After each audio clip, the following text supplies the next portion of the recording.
Baik, hari ini kita akan melanjutkan pembahasan kita ke langkah-langkah pengembangan tes yang selanjutnya, yaitu analisis butir soal. Nah, kalau kemarin kita sudah membahas langkah 1 sampai dengan langkah 4, ya, maka hari ini kita akan membahas langkah selanjutnya, yaitu langkah 5, analisis soal secara empiris. Analisis soal ini terdiri dari 2 analisis. Yang pertama itu analisis kualitatif, di mana analisis kualitatif ini hampir sama persis dengan langkah ketiga, yaitu melakukan telaah, di mana telaah kita lakukan dengan 3 aspek ya. Kita perhatikan bahasanya, konstruksinya. Nah, jika kita sudah melihat materinya, konstruksinya, bahasa, bahkan kunci jawabannya, maka untuk memudahkan kita memetakan bahkan untuk menyimpulkan hasil dari analisis kualitatif ini dapat kita buat di dalam bentuk kartu telaah soal. Ya.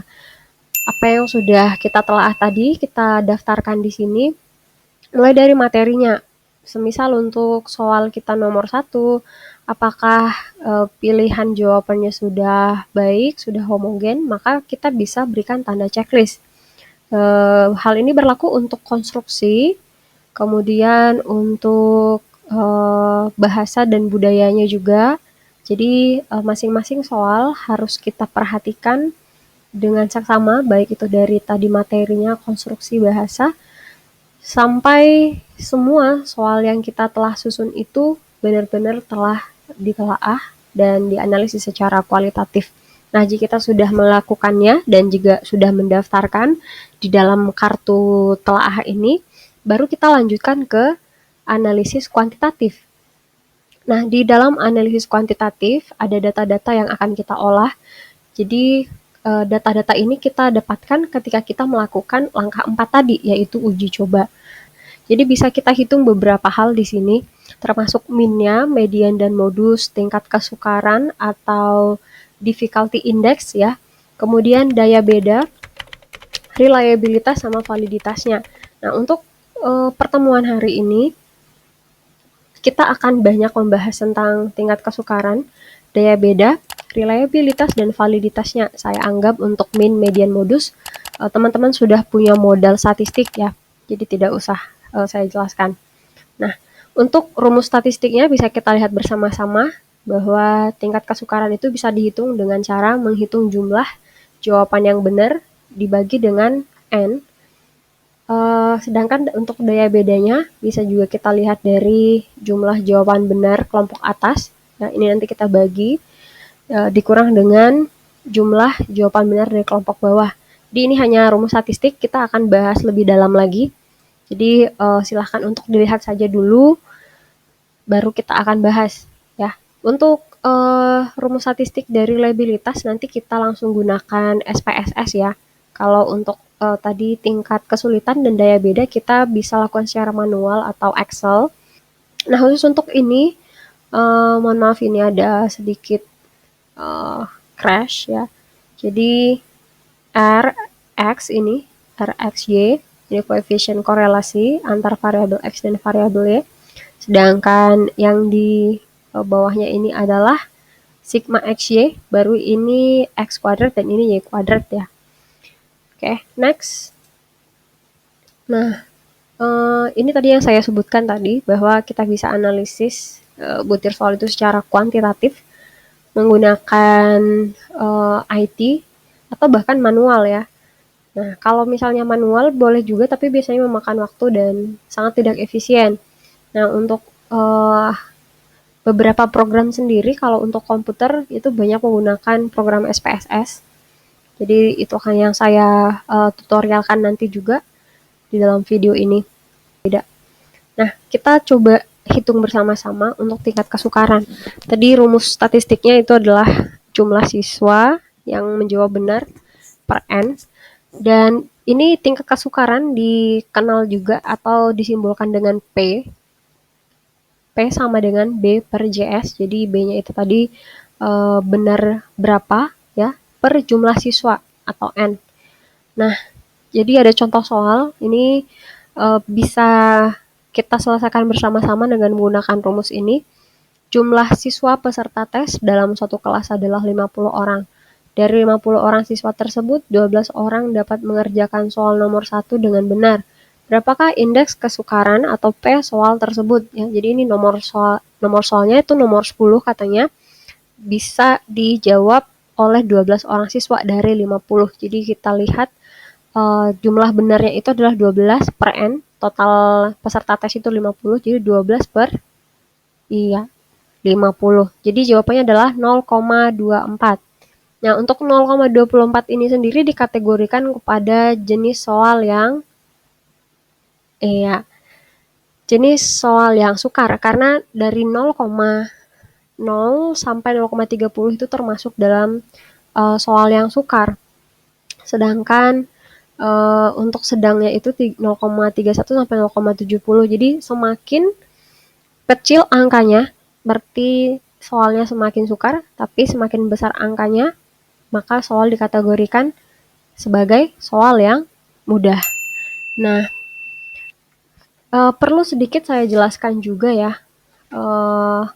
bahwa dikatakan soal yang baik jika soal tersebut tidak terlalu mudah atau tidak terlalu sukar.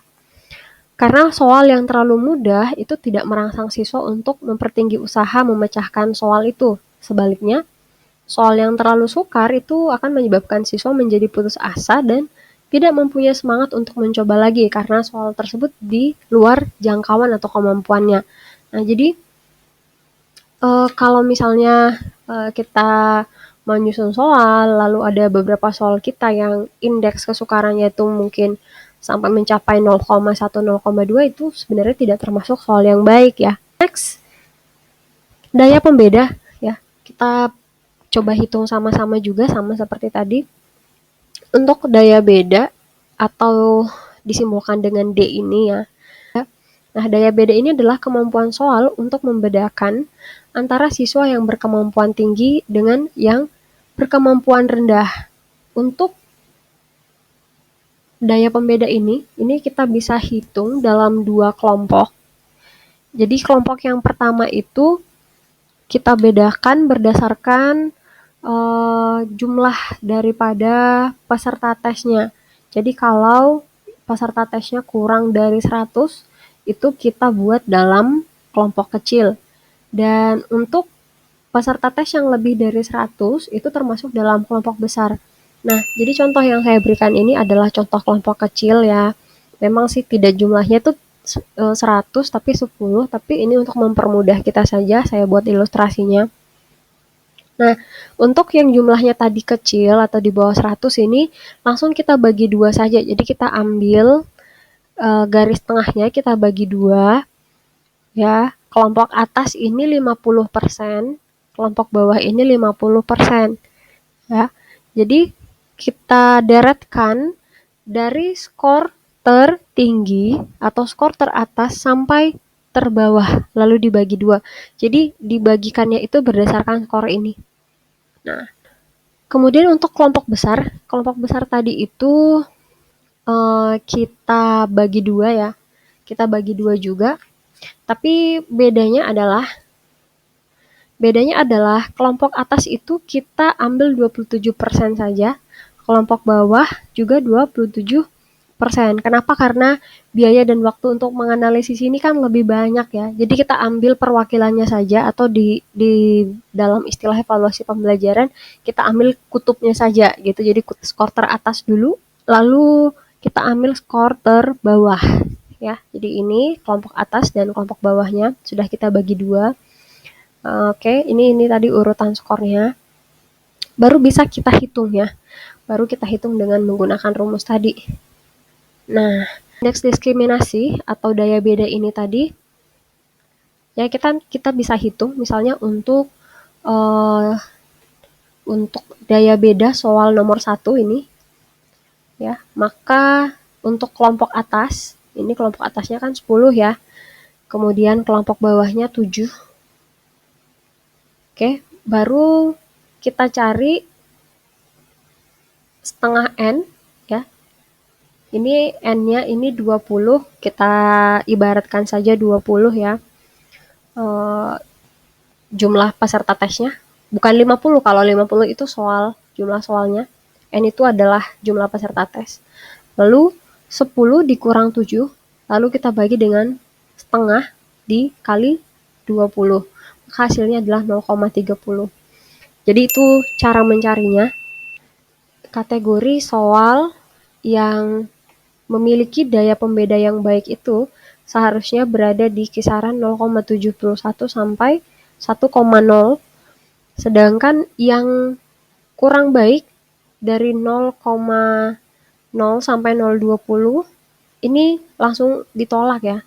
Ini kita tidak usah ragu-ragu jika memang soal kita tidak bisa membedakan kemampuan yang mana yang bisa menjawab soal itu, berarti soal kita itu tuh nggak bisa membedakan ya.